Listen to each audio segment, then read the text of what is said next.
Das fängt ja schon super an. Unser Zug ist gestrichen worden. Wir haben jetzt 4 Minuten. Es muss schnell gehen. Ja, Gleis 3.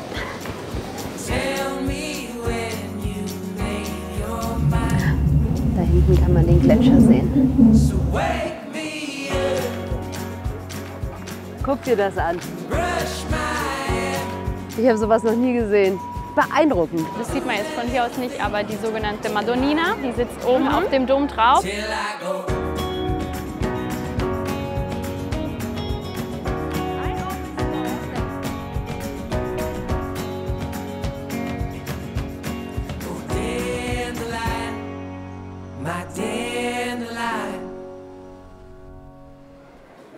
Heute geht es auf eine Abenteuerreise und zwar mit dem Zug, genauer gesagt mit dem Interrail-Ticket. Das war ja früher nur was für junge Leute, die Europa entdecken wollten. Heute gibt es keine Altersbeschränkung mehr und deswegen kann auch mein Kameramann Tobi mit dabei sein. Sag mal, ist das dein Ernst oder was? Ach, darüber wollen wir jetzt aber gar nicht reden. Wir starten am Saarbrücker Hauptbahnhof. Unser Ziel ist Rom. Da wollen wir aber erst in 5 Tagen ankommen. Mal sehen, wohin es uns auf dem Weg alles so verschlägt und auch mal sehen, ob wir mit dem Zug überhaupt vorankommen. Schön, dass Sie mit dabei sind. Jetzt müssen wir uns aber beeilen, damit wir nicht gleich die erste Bahn verpassen. Schnell, Tobi, auf geht's!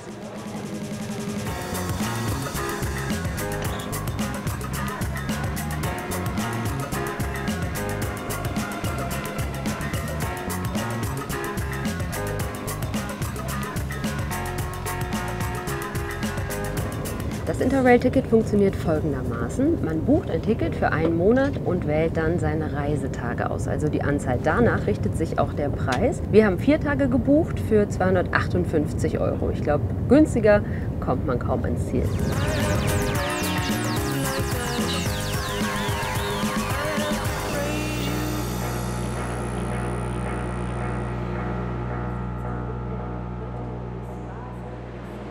Ich sehe gerade, unser Zug wurde einfach gestrichen. Das heißt, wir müssen uns jetzt einen anderen suchen. Das wird interessant. Oh. Das fängt ja schon super an. Damit ist auch unsere Sitzplatzreservierung hinfällig. Wir haben aber einen Tip-Top-Stehplatz hier. Wir versuchen uns jetzt mal durchzuschlagen. Wir haben jetzt 4 Minuten. Es muss schnell gehen. Ja, meinst du, wir schaffen das? Ja. Vielleicht hat der andere ja auch Verspätung. Nee. Wir sind in der Schweiz. Wir sind in der Schweiz. Okay. Komm schnell! Ich habe meinen scheiß Koch noch mit dabei. Zugreisen sind so entspannt, haben sie gesagt. Da hinten steht er. Und der nächste Sprint. Los geht's. Tobi, dafür gehen wir jeden Tag joggen. Auf geht's. Ah, guck mal. Da halten Leute die Tür auf.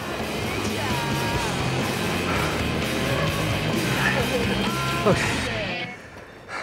Das Schöne an Interrail ist ja, finde ich, dass man richtig viel rumkommt. Und das Rumkommen, das haben wir zum Prinzip gemacht, nicht wahr, Tobi? Du hast doch die ganze Sache geplant. Ja, und ich habe mir gedacht, auf dem Weg nach Rom, da liegt ja eine ganze Menge. Zum Beispiel die Schweizer Berge oder man könnte nach Mailand oder nach Venedig. Und dann habe ich mir gedacht, warum machen wir das nicht einfach alles? Und das in 5 Tagen. Ich bin gespannt, ob wir das Programm schaffen. Ja, ich meine, wir fahren mit der Bahn. Was soll da schon schief gehen?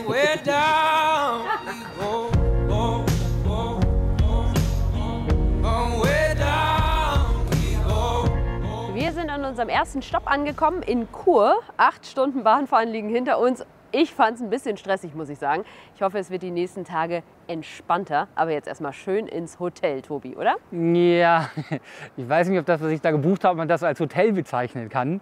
Es ist eher was Spezielleres. Wir schlafen heute im Gefängnis. Oh nein!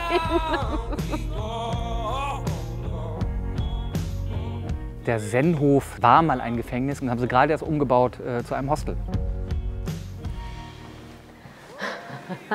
Guck dir mal die Türen hier an.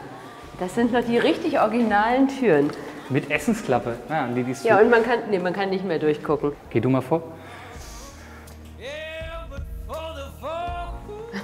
So, meine Damen und Herren, die Moderatorin der Reisesendung ist leider für ein paar Jahre verhindert. Deswegen kommen Sie jetzt mit mir in meine neue Reisesendung. Da will ich hin. Gemütlich. Ja, du. Ich wollte schon immer mal im Knast schlafen. Guck mal, für den Fall eines Falles gibt es ja zumindest schon einen Fluchtplan. Ich weiß nicht, ob das früher auch so war. Ich glaube nicht. So, gut, da.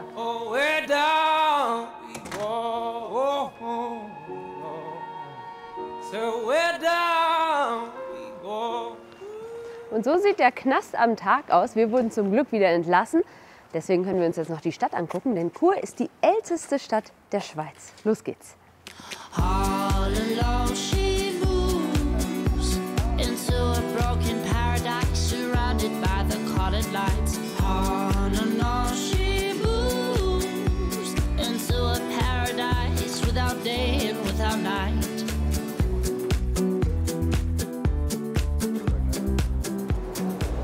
Auf uns wartet jetzt ein Highlight unserer Tour, und zwar der Bernina Express. Einmal über die Alpen. Den kann man auch mit dem Interrail-Ticket nutzen. Wir haben uns aber dagegen entschieden und Tickets gekauft, um nicht einen ganzen Reisetag zu verschwenden. Denn unsere Tour heute geht nur gut 1,5 Stunden.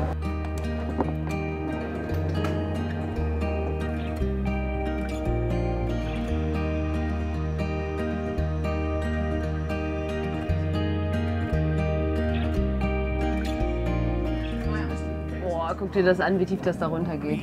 Oh, ist das schön. So fast up the mountain as the sun fell low. We climbed so high to chase the lights and from the sunset glow. Das ist auf jeden Fall bequemer, als da alles lang zu wandern, ne? So make these moments last.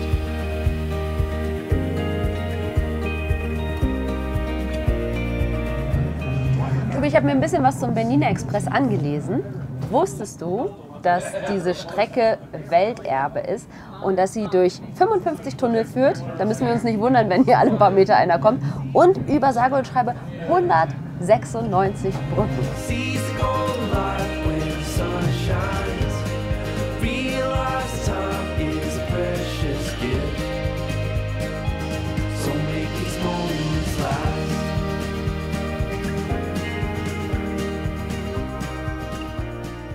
Siehst, ich mache mich mit meinem Rucksack schon wieder bereit. Sehr gut, denn das hier ist Pontresina. Hier wollen wir nicht nur hin, hier wollen wir erstmal aussteigen. Jawollo. Tschüssi. Auf geht's, Tobi. Los. Du weißt ja gar nicht, wo wir hinwollen. Ja, da lang. Ja, fast. Eigentlich in die andere Richtung. Aber wir müssen ja zum anderen Bahngleis, genau.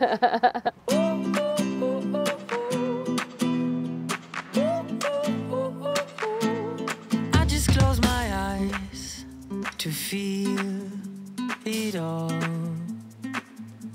The tingle on my skin. The sun. Von der Bahn sind wir schon wieder in der nächsten, aber diesmal in einer Bergbahn. Wir wollen ganz hoch hinaus zu einem Aussichtspunkt mit dem klangvollen Namen Huertas Moragel. Da werden wir übernachten. Tobi, du hast aber nicht schon wieder einen Knast gebucht, oder? Also ich habe gesucht, es gibt da oben leider kein Gefängnis, nur ein Romantikhotel. Also es sollte ein bisschen anders ausfallen die Nacht als gestern. Das hoffe ich doch für dich, mein Freund. Ich auch. The tingle on my skin. The sun. The warmth. Alter, ist das hier kalt. Hoping it will last. Und da geht's zum So Hotel. I can't stay. Haha. Ja, das ist eine andere Hausnummer, Tobi. Ah. Und? Without a doubt. Oh ja. Ist das nicht schön, mitten in den Bergen aufzuwachen? Als ich an unsere Interrail-Tour gedacht habe, habe ich das vorher nicht erwartet. Und deswegen habe ich auch gar keine Wanderschuhe mitgenommen. Aber das soll uns nicht davon abhalten, hier doch noch eine kleine Tour zu machen. Denn unser Zug, der geht erst heute Nachmittag. Also, I struggled with my past, but now it's gone. I don't even care. Kühe! What's right? Meinst du, ich kann die streicheln? Nee, aber du wirst sie sicher nicht davon abbringen lassen, Nee. zu versuchen. Hast Schiss gekriegt? Ja! We're too high beyond closed doors for way too long. I had to wait. Krass, wie schnell die sind, oder? Unfassbar. Man denkt ja immer, Kühe können nichts, Ja. aber die sind richtige Bergziegen. High beyond closed doors for way too long. Ist das schön, oder? Bisschen erkämpft auch, man muss halt immer hochlaufen. So. Wir als Bahnreisende sind ja eigentlich gewohnt, dass die Landschaft an uns vorbeifährt und wir nicht irgendwie uns bewegen müssen. Aber ja.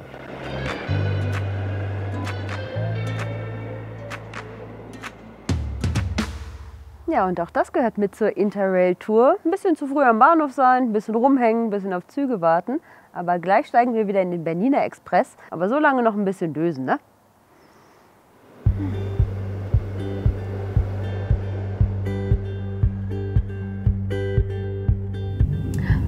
Da hinten kann man den Gletscher sehen.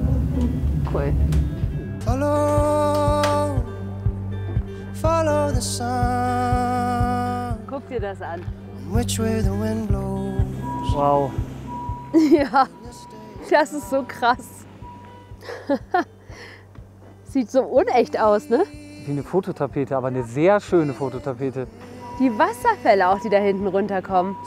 Ich habe sowas noch nie gesehen. Beeindruckend. Echt. Dream is scared. Tomorrow's a new day for everyone. Und jetzt geht's in den Führerstand. Brand new moon and brand new sun. Ist das cool. Hallo. Hallo. Das muss doch der coolste Arbeitsplatz der Welt sein, oder? Jo, ist das. Seit wann machen Sie das schon? Ich mache das seit 13 Jahren. Und wenn man jetzt zum Beispiel an diesem Gletscher vorbeifährt, finden Sie den dann immer noch schön oder denken Sie so, ah ja, Gletscher, ah ja. Ja, das ist immer wunderschön, immer schön. Ja, ne? Jeder Tag ist ein andere Bild. Ja. Ich glaube, um diesen Job beneiden Sie ganz viele kleine Kinder. Ja, Und große. und große auch. Follow the sun, the direction of the birds, the direction of love. Tschüss, Bernina Express.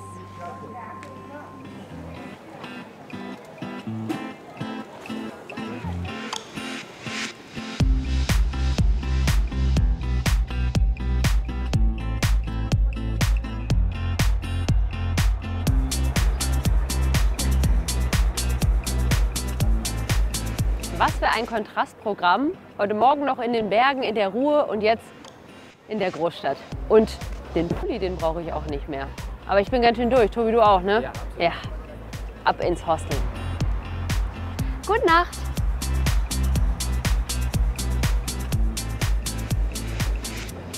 Wir sind im Sommer angekommen in Mailand und machen heute ein bisschen Sightseeing. Und ich hätte jetzt den Reiseführer auswendig lernen können, um Ihnen und auch dir, Tobi, ein bisschen was über die Stadt zu erzählen. Ich habe mir aber gedacht, ich lasse das eine Insiderin machen. Und zwar Laura. Die wohnt schon seit 7 Jahren hier und die wartet schon auf mich. Hallo Laura. Hallo Simin, freut mich, dich zu sehen. Ebenso. Herzlich willkommen in Mailand. Der Dom ist ja direkt da. Wollen wir da starten? Ja, sehr gerne. Wake up in the morning and I picture myself flying in the sky. I'm a bird, it's not a lie. And now that I'm diving through the oceans of my dreams, I want it so bad to become reality. Das ist ja wirklich eindrucksvoll. Für dich auch immer noch? Ja, es ist tatsächlich immer noch jedes Mal, wenn ich davor stehe, sehr impressionant. Und sau viele Skulpturen sehe ich hier. Also ich kann die jetzt schon gar nicht mehr zählen. Ja, es sind über 3000 Skulpturen und es ist tatsächlich auch so, dass die meisten Figuren oder auch gewisse Teile, wenn die durch die Umweltverschmutzung halt dunkler werden, ausgetauscht werden. Ich habe es letztens erst gelesen, es sind über 100.000 Arbeitsstunden, Restaurationsstunden, die da jährlich reingesteckt werden, um die Instandhaltung des Doms zu garantieren und ihn so schön weiß aussehen zu lassen. Ja.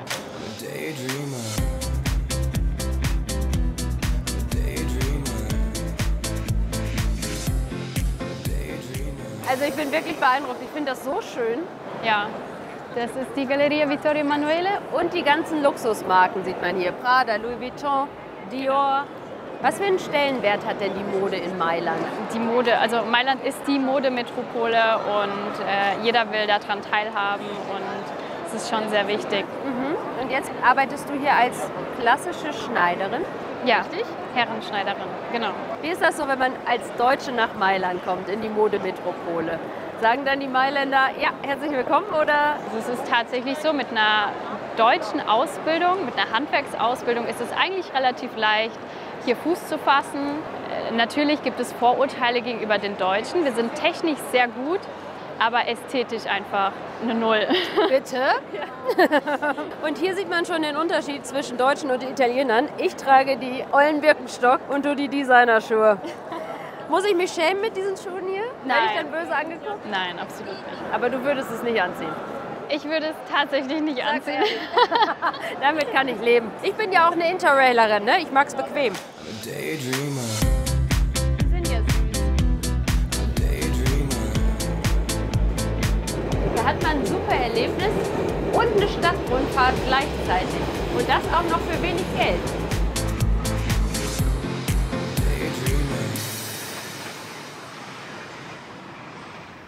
Komm, ich zeig dir noch was Kurioses, was viele eigentlich gar nicht kennen. Und zwar ist es die Kirche San Bernardino alle Ossa. Sieht unscheinbar aus. Ja, warte mal ab.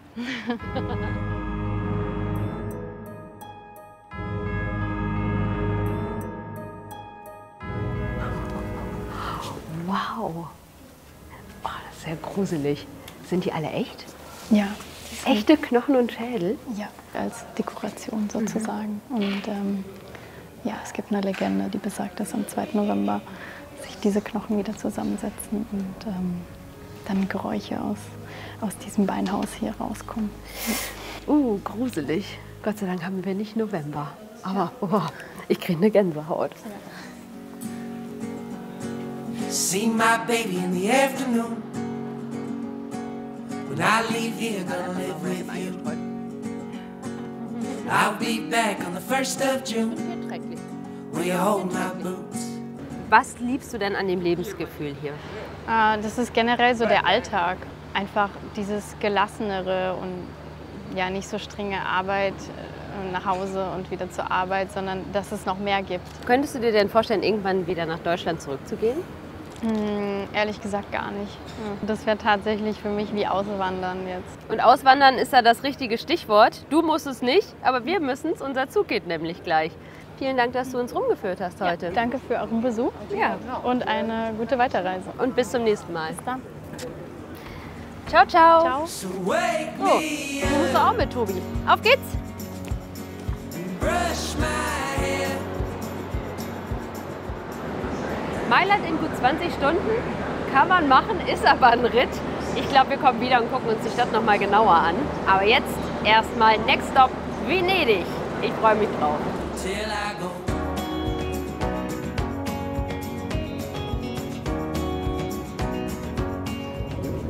Wir sind jetzt ganz bequem im Schnellzug unterwegs nach Venedig. Den kann man auch mit dem Interrail-Ticket nutzen, in vielen verschiedenen Ländern, so auch in Italien. Man braucht allerdings eine Sitzplatzreservierung. Die Interrail-App erinnert einen noch dran, die kostet 15 € extra, aber den Aufpreis, der ist es wert.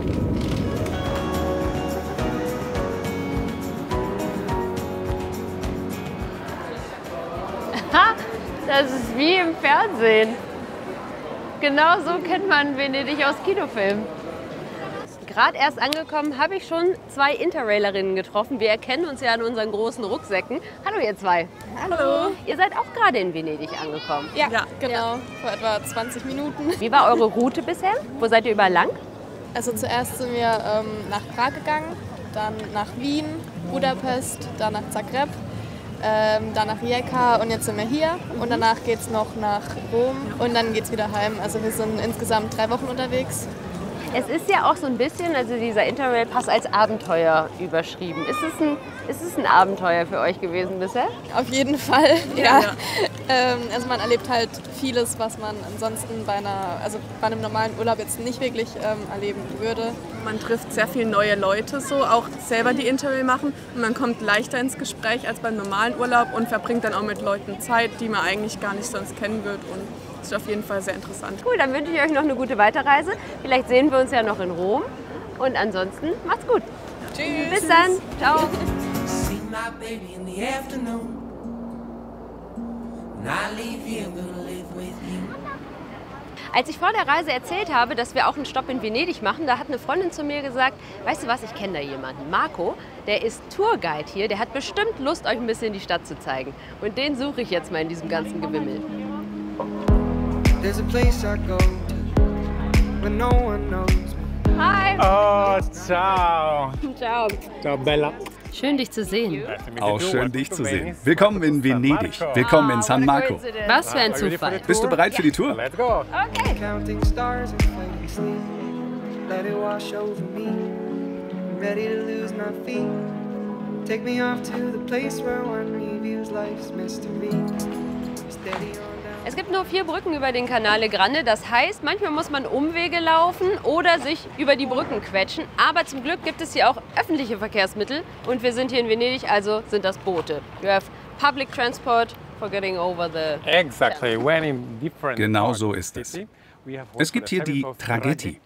Die bringen dich für 2 € auf die andere Seite. Und du hast dann auch noch einen tollen Ausblick auf den Canal Grande. Ah, perfekt. Day to day, I'm blind to see. Your point is coming. Everybody got the reason. Everybody got their way. We're just catching everything. Ja, mir ist jetzt schon ein bisschen schlecht hier. Starker Wellengang. Gets into your body. Flows right through your blood. Can tell each other secrets. And remember our love. Ist ein bisschen weniger romantisch, als ich mir das vorgestellt habe, so eine Gondelfahrt. Ciao. Ciao.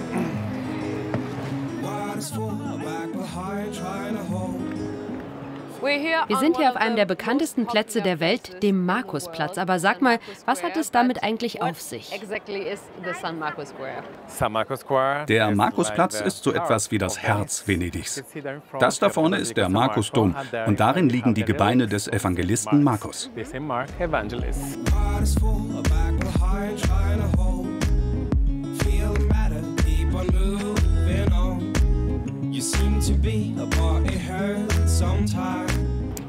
Und heute kommt der Reichtum von Venedig vom Tourismus, oder? Ja, genau so ist es.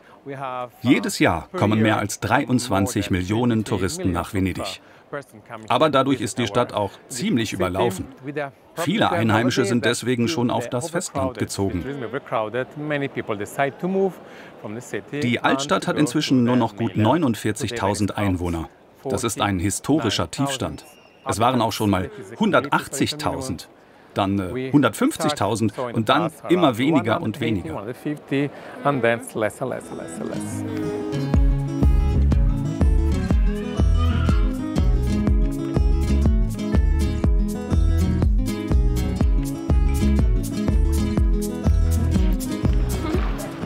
Okay. Das ist also die berühmte Rialto-Brücke. Die ist größer, als ich dachte. Ja, die ist ziemlich groß. Gebaut wurde die schon 1591. Seitdem verbindet sie die beiden Seiten des Canal Grande. Let's go up. Let's go up. Okay. Let's go. Nice. Love it.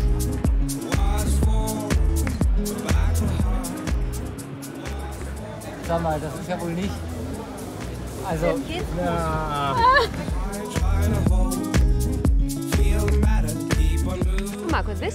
Das ist aber ein schöner Platz hier. Absolut. Campiello Barbaro. Sehr friedlich und ruhig. Ich komme hier manchmal her, um mich zu entspannen und zu chillen. Und um den Massen aus dem Weg zu gehen? Und um den Massen aus dem Weg zu gehen. Und siehst du das Haus da hinten? Das ist Cardario, wird auch das verfluchte Haus genannt. Das verfluchte Haus? Warum das?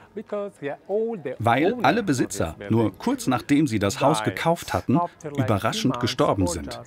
Sie wurden ermordet, haben sich selber umgebracht oder sind an einer schweren Krankheit gestorben.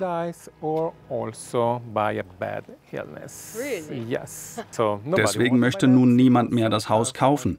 Es könnte darin ja böse Geister geben. Keiner zu Hause. Hoffentlich. There's a place I go to when no one knows. Das ist aber kein normaler Aperol Spritz, oder? Genau. Das ist Spritz Select, die venezianische Variante des Spritz. Da sind andere Kräuter drin und die geben ihm einen eigenen tollen Geschmack. Köstlich.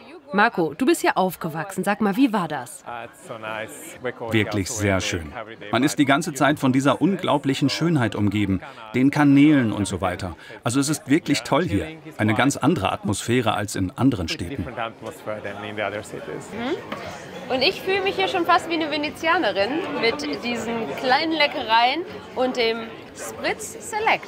That's the word. Exactly. Das wird mein neues Lieblingsgetränk.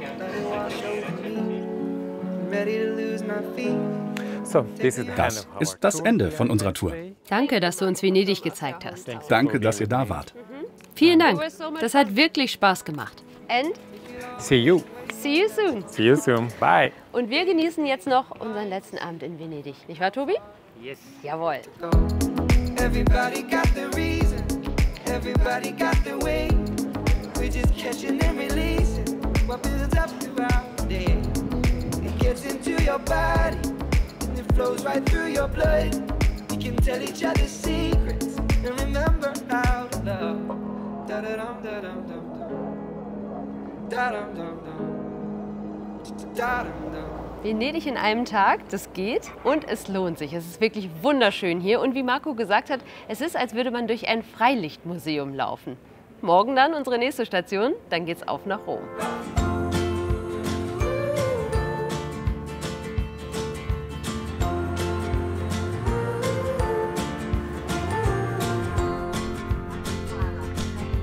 I can't fall with the simple man.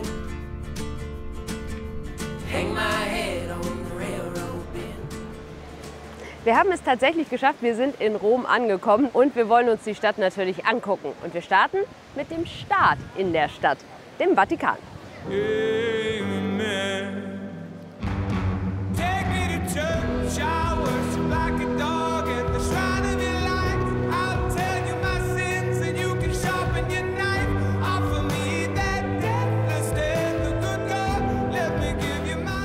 Wir haben ja hier in Rom weder eine Laura noch einen Marco dabei, deswegen müssen wir mit unserem eigenen bescheidenen Wissen glänzen. Tobi, was weißt du? Oh, ich weiß einen Funfact. Wusstest du, dass auf die Einwohner runtergerechnet der Vatikan die höchste Kriminalitätsrate der Welt hat? Liegt an den Taschendieben, ne? Deswegen habe ich extra die Kleine dabei heute. Und ich weiß noch was, und zwar für uns Bahnliebhaber. Der Vatikan hat die kürzeste Bahnstrecke der Welt, nur knapp 300 Meter.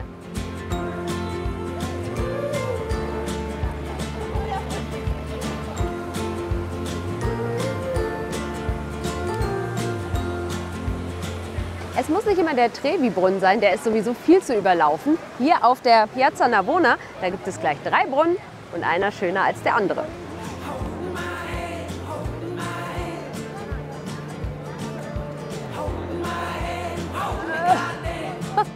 Oh Gott.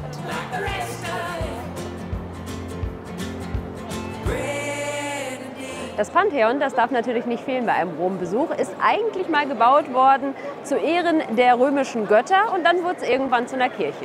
Don't wait for me. Wash my mouth with your gasoline tea. Also ich finde diese Kuppel echt beeindruckend. Ja, aber sag mal, das ist doch oben offen, oder? Regnet es da nicht rein? Ich habe mal gelesen, dass durch den Luftstrom, der aus dem Gebäude rauskommt, die meisten Wassertropfen verdampfen und es deswegen kaum reinregnet. Praktisch, oder?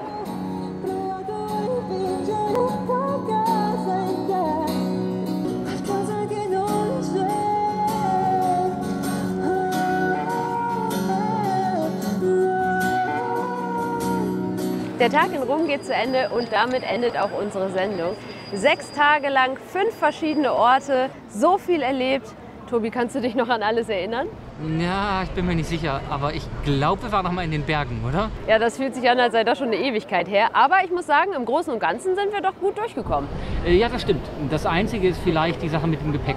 Das war schon ein bisschen nervig. Wenn man im Zug unterwegs ist, dann muss man halt immer seine Sachen schleppen und das ist mit dem Auto vielleicht ein bisschen komfortabler. Aber das war der einzige kleine Wehmutstropfen. Das stimmt, das ist mit dem Auto bequemer. Dafür haben wir ganz viele tolle Menschen kennengelernt. Und das Schöne an dem Interrail-Ticket ist, man steigt da aus, wo es einem gefällt und steigt wieder ein, wenn man sagt, wir haben genug gesehen. Vor allem nachhaltiger kann man nicht reisen. Ich könnte mir vorstellen, das nächste Jahr direkt nochmal zu machen. Dann aber vielleicht mit ein bisschen mehr Zeit. Schön, dass Sie uns auf unserer Abenteuerreise begleitet haben. Aus Rom verabschieden wir uns und sagen Arrivederci und ciao.